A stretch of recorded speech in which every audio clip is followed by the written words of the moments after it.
हाय दोस्तों, welcome to my YouTube channel. मेरे YouTube channel में आपका स्वागत है। कृपया चैनल को लाइक और सब्सक्राइब भी ज़रूर करें। आज हम आपको बताएंगे ब्लड प्रेशर्स के बारे में। हार्ट ब्लड को पंप करके पूरी बॉडी में पहुंचाता है।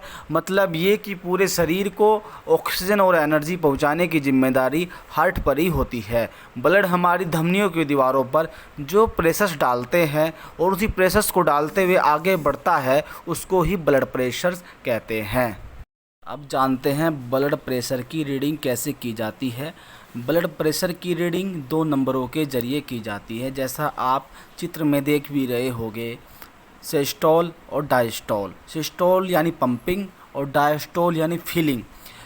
तो इसमें पहला जो होता है ऊपर वाला, उसको सिस्टोलिक ब्लड प्रेशर कहते हैं, जो बॉडी के ज़रिए ब्लड भेजने के लिए हार्ट को प्रेशर को इंक्रीज करता है। दूसरा होता है डायस्टोलिक ब्लड प्रेशर। ये उस समय के प्रेशर की रीडिंग होती है जब हमारा हार्ट धड़कनों के बीच रिलैक्स कर रहा होता है। इन दोनों रीडिंग को जोड़ी के तौर पर लिखा जाता है। इसमें ऊपर वाला सिस्टोलिक होता है और नीचे का जो अंक लिखे होते हैं उसको डायस्टोलिक ब्लड प्रेशर्स कहते हैं। अब जानते हैं ब्लड प्रेशर्स की नॉर्मल रेंज कितनी होती है।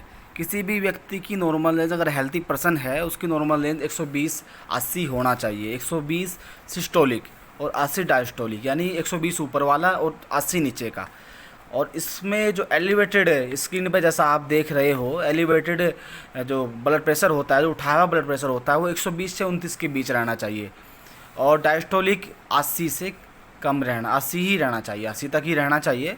और फिर उसके बाद अगर स्टेज 1 का हाइपरटेंशन बोलते हैं, अगर 120 से ऊपर, 129 से ऊपर अगर बीपी बढ़ता है, उस स्टेज को हाइपरटेंशन बोलते हैं, जिसका वैल्यू 130-39 के बीच तक हो जाता है। और डायस्टोलिक 80 से 89 के बीच में हो जाता है। इसी प्रकार से अगर इससे नीचे जाता है, 120-80 से नीचे बीपी जाता, ब्लड प्रेशर जाता है, तो उसको हाइपोटेंशन के नाम से भी जाना जाता है। स्टेज 2 हाइपरटेंशन 140 से भी अगर ऊपर बढ़ा जाए बीपी, तो उसको स्टेज 2 का हाइपरटेंशन बोलते हैं। और 90 से ऊपर डायस्टोलिक हो जाए तो उसको स्टेज 2 का हाइपरटेंशन बोलते हैं। Hypertension crisis. अब आते हैं हाइपरटेंशन क्राइसिस पर। हाइपरटेंशन क्राइसिस यानी कि ओवर 180, अगर 180 भी पार कर जाए सिस्टोलिक और डायस्टोलिक 120 पार कर जाए, तो ऐसे में हमें चिकित्सक के पास जाकर के हेल्प लेनी चाहिए। आइए अब जानते हैं लो ब्लड प्रेशर, हाइपोटेंशन और हाई ब्लड प्रेशर हाइपरटेंशन से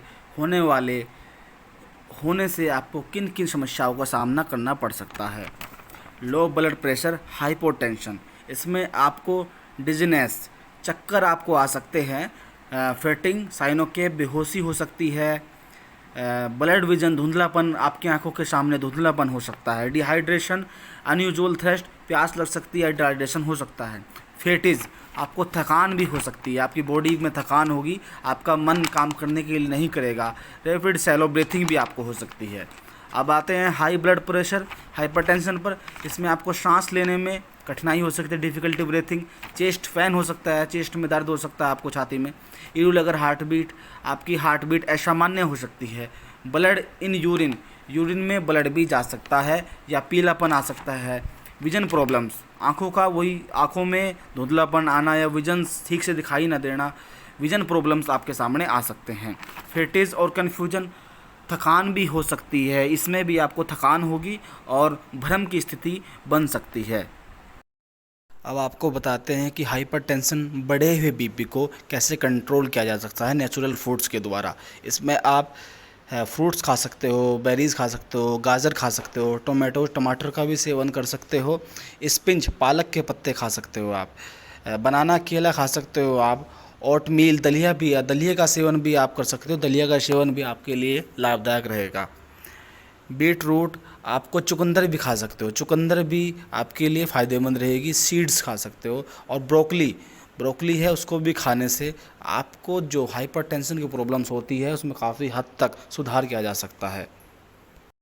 ठीक उसी तरीके से लो ब्लड प्रेशर में आप क्या क्या डाइट टिप्स फॉलो कर सकते हैं उसके लिए यहाँ बताया गया। Diet size, caffeine, eat low carb, avoid high carb, sodium, salt water, nutrition food, probiotics, digestive enzymes and शराब का सेवन बिल्कुल भी न करें।